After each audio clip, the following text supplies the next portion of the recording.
Today, we are looking at building stronger bonds and encouraging emotional health in our teens.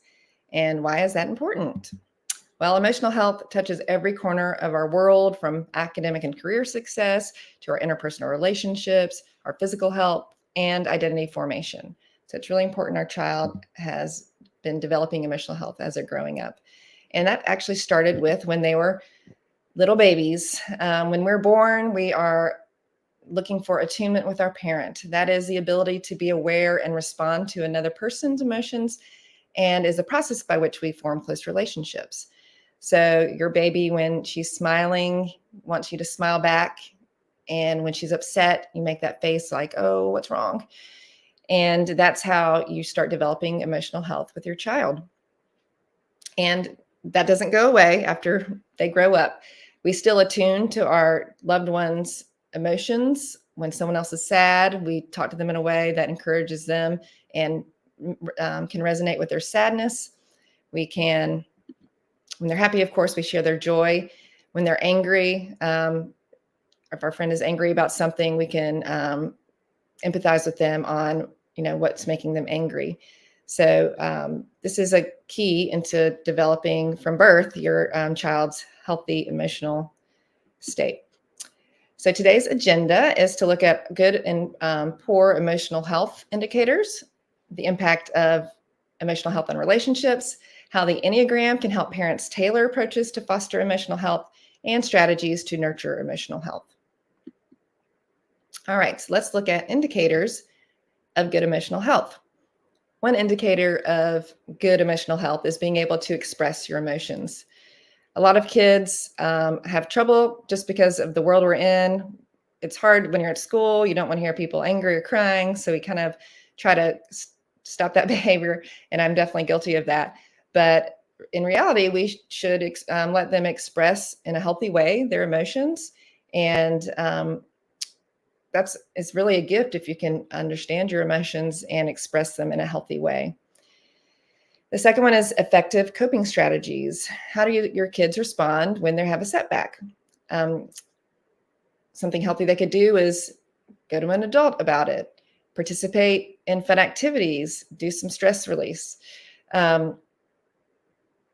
do whatever their problem is, do some research to help them figure out a good way to solve that problem. So healthy coping strategies indicate good emotional health. And then there's positive relationships. Having relationships with your friends and your parents and your siblings and your teachers that are mostly harmonious. We all can't be without conflict all the time, but for the most part, being able to be honest with each other and be authentic and get along is a great indicator of emotional health.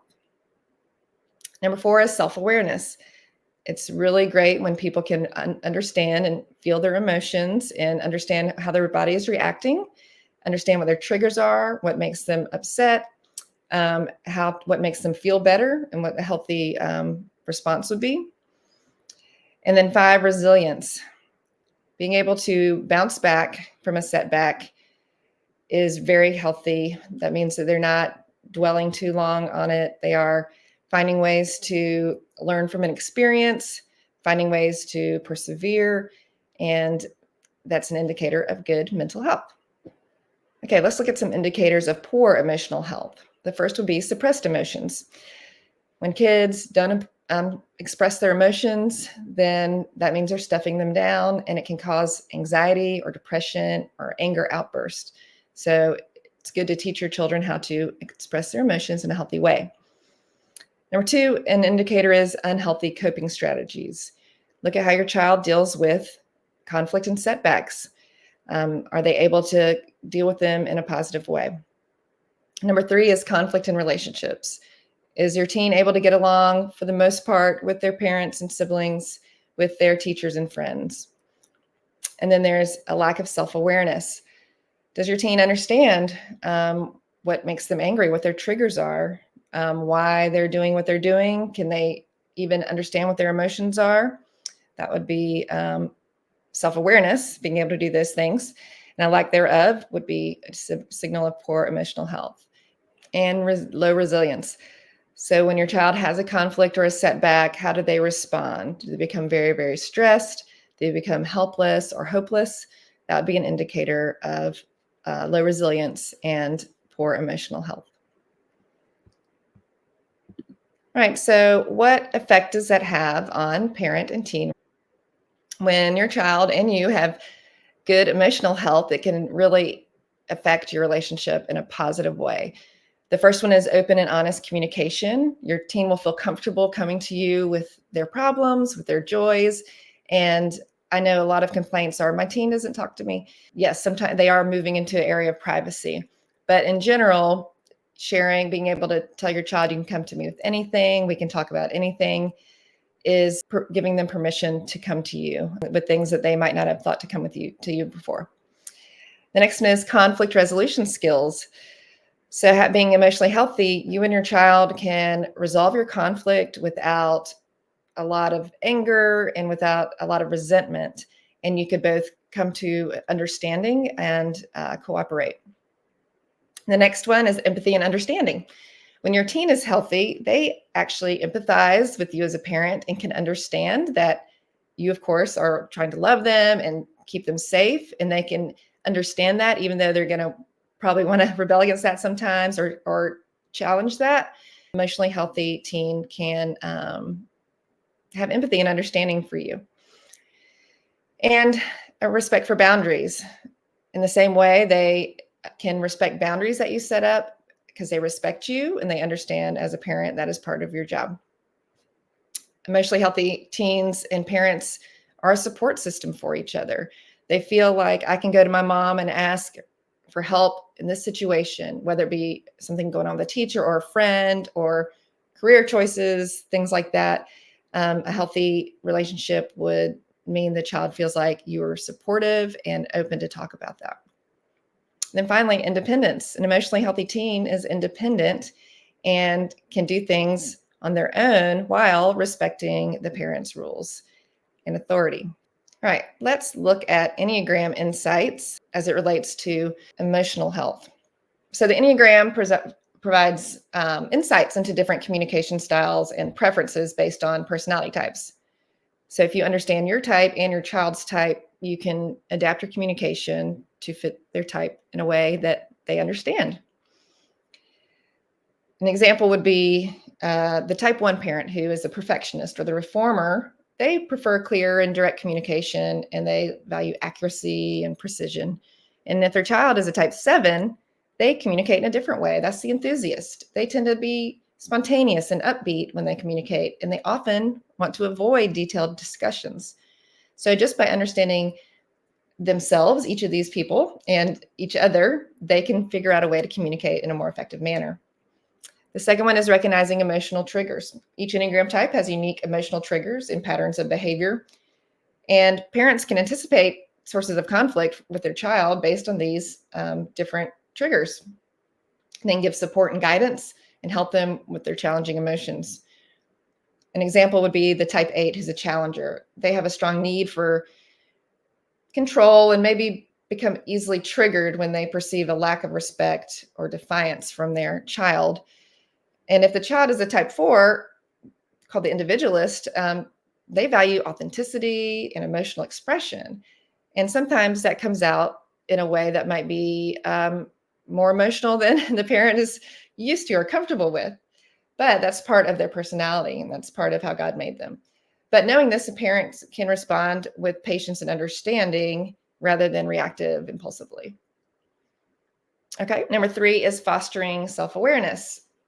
We've mentioned this, that the Enneagram encourages self-awareness and personal growth by you figuring out what your core motivations are, your fears, your desires.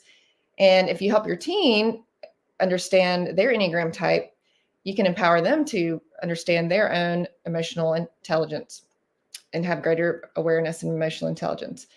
So the type 2 is the helper. So let's say the helper craves attention. This is this teen, craves attention and affirmation from others. And then that means they neglect their own needs. By understanding their type, a parent can encourage their teen to develop self-awareness by recognizing their own strengths, their own needs, their own limitations. And that can help them foster a healthier sense of self-esteem and autonomy. Number 4, promoting empathy and understanding. The Enneagram fosters empathy and understanding by providing insights into the perspectives of other people's personalities. Parents can promote empathy and compassion towards each other. You can teach your teen about the different Enneagram types and how they have different lenses that they see the world in, so they can have more grace towards other people. An example would be like a type 3 teen who's the achiever. They are driven by ambition and success and push themselves to excel and neglect their own emotional well-being at times. So as a parent, understanding their child's type, they can have empathy and understanding toward the teen's motivation and drive, but also encourage them to make sure they're taking care of themselves and have more balance in their life. And then facilitating conflict resolution. As we say, conflict is a normal part of any relationship. The Enneagram does offer tools for resolving conflicts and just understanding the underlying dynamics, the core motivations that are at play. So you can help your teen navigate disagreements more effectively and encourage greater harmony by understanding how each family member, how their core motivations are different. Like type 6 is a loyalist. The parent is concerned for their teen's safety and wants to set a strict curfew. Of course, that's a parent wanting them to be home at a reasonable hour so they are safe and they are not anxious about where the child's going. The teen, who's a 9, is a peacemaker, is wanting autonomy, but they also value harmony. So they resist the curfew and kind of withdraw because they don't want to fight about it. The parent can react with anxiety and worries about the child's safety, but knows they are prone to having fear and uncertainty. So knowing the importance of the autonomy for their type 9 child, they can approach them in a discussion with understanding and empathy, discussing her fears and what the child's point of view is. They can validate each other's point of view and feelings, and they communicate with each other to try to figure out what a good resolution would be that could address both of their concerns. All right, let's look at a few strategies to promote emotional health. There are a lot of strategies. I've only listed 6 here, but these are pretty important ones. So the first one is to create a safe place where kids feel comfortable expressing emotions freely. And of course, this has been mentioned already several times, but I can remember when I was parenting little ones that it was very hard for me to hear them crying and upset and angry. And I probably shushed them a little too much or tried to make them happy so I didn't feel that. And as a type 9, the feeling of kids crying really disrupts my personal comfort. So that was what I didn't know. I didn't know the Enneagram at that time. So at that time, I just thought, these are negative emotions. I should fix them. But honestly, there are no negative emotions. And if you read Psalms, you'll see David and the psalmist experienced every type of emotion, anger, depression, despair, joy. And so that's a great way to introduce emotion to children, reading the Psalms and talking about the feelings there. So just making sure your kids know that they can feel comfortable with all different emotions and that you're there to support them. Number 2 is teach them to recognize their emotions and identify how it affects their body and behavior. So again, this is something that I didn't know to teach my kids until I got older, sadly. And so now we are learning how that affects our body. I didn't realize how much people feel their emotions in their body until my counselor asked me how I feel. And I would say, I don't know. And she said, well, what are you feeling in your body? And I know I tell that story a lot, but it's very important to me. As a type 9, I'm called a gut. I'm in the gut center and instinctual. And so we really do feel things in our body, but sometimes we kind of repress that. So now I've just been able to feel things, recognize the feelings in my body, and it's a healthy way to process your emotions. So with your kids, when they're having feelings like stress or they're upset or even happiness, you can ask them, what does that feel like in your body? And what do you want to do? How does that look with your behavior? Number 3, model effective coping strategies using self-care, stress management techniques, and participating in activities that bring you joy. So this is great. This is for you. By you having healthy coping strategies, your kids and your teens are learning to do the same thing. So it's okay to go take a bubble bath and nobody bother me for 2 hours. You might have certain stress management techniques, like I do yoga, and my kids see me. Some of my kids participate, but I think that's a healthy way to de-stress. And then the activities that bring you joy. I recently, last year, started playing softball with an adult softball league. And even though we're terrible, we lose by the mercy rule every time. But I have so much fun. And it's something I do without my kids. And they can see me going and having fun and pursuing something that is a activity that I enjoy. And I didn't do that for a really long time. I focused all on what are my kids doing. I mean, I would, while they're at school, might get a lunch with friends, or I did some exercise, played tennis, but I didn't really think about what do I really enjoy doing, and how can I find an outlet for that. Number 4, teach problem-solving skills such as brainstorming, considering the pros and cons, or asking for help when needed. A lot of times kids have a learned helplessness where they depend on parents and teachers to just give them the answer. And instead, we're going to have to teach our kids how to kind of solve problems themselves. It's healthy. There is a time when they need to go to ask for help, but first they should try to resolve that problem themselves. So there are lots of techniques to teach them how to do that. Teach them to be resilient by having a growth mindset, perseverance, optimism, and viewing setbacks as a learning opportunity. And here's number 6. Most importantly, give your child unconditional love. And this is so important as they are teenagers and making choices that are hurtful to us, that we really disagree with.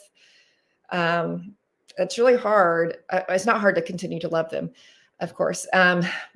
But it is hard sometimes to express that or to make them feel that, because we might feel it in our heart, but in our brain, we're upset, and that upset comes out to our kids, and the love doesn't come out as much. So we need to remember to always let our children know how much we love them and how much we want them to come to us no matter what, and that we will support them no matter what. I verbally, specifically tell my kids when we watch a TV show or something happens to a friend, I say, if that happens to you, you can come to me and talk to me about it. It's okay. We'll get through it. And so I think that's an important way to encourage your kids to think of you as a safe place and remind them of your love for them. All righty. So that's all I have for today.